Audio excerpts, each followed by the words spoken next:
musician, producer, DJ, international DJ, I described him as, because he's played all around the place, really.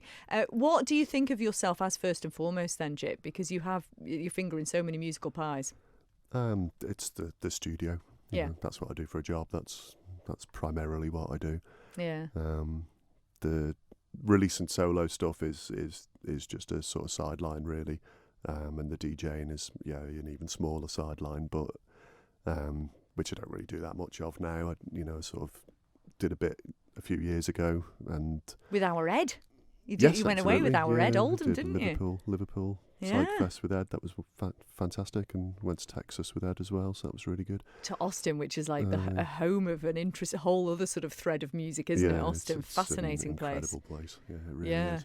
So, but with regards to then your own music, so you put up a post saying that you were on a bit of a mission. You made a promise to yourself. Tell us about that.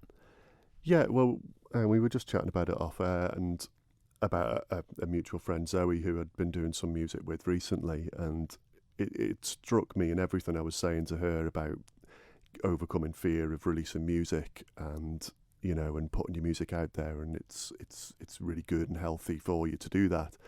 And then, it struck me that I wasn't actually doing it myself, even though I had years and years of music I'd recorded on the shelf. So, and this is outside of the bands that you've been in, because you've been in so many bands over the years as well, and still are. Yeah, I mean, I've always just written stuff and recorded stuff. It's good practice, and like any musician, there's a certain need, to create. So, and it had all just been sat there on the shelf for years, and I'd just sort of not bothered, because I'd been busy working with other people. So, and I just sort of took a bit of my own medicine, really, and said, well, if I'm telling other people to put their music out, then I should do it myself. So, good on you. Overcome that fear and just put it out there and not worry about it.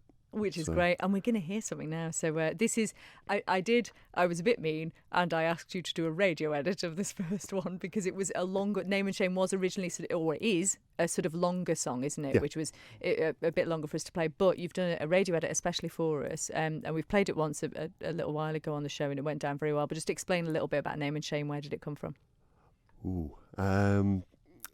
Because it's an interesting title. Yeah. I mean, I released it on the 13th of December last year, which anyone who has any sort of political leanings will understand why. It's quite a political song. It's thinly guarded, but yeah, I mean, I wrote it, 15, 20 years ago, about the sort of what I saw as the political situation in those days, and it hasn't changed, and I thought it was just a good time to release it at the time of the election. And I suppose really that's something like that's going to trigger me to release something, because rather than just waiting and just releasing it for no reason, it felt like a good reason to put it out there. It seemed relevant at that time. So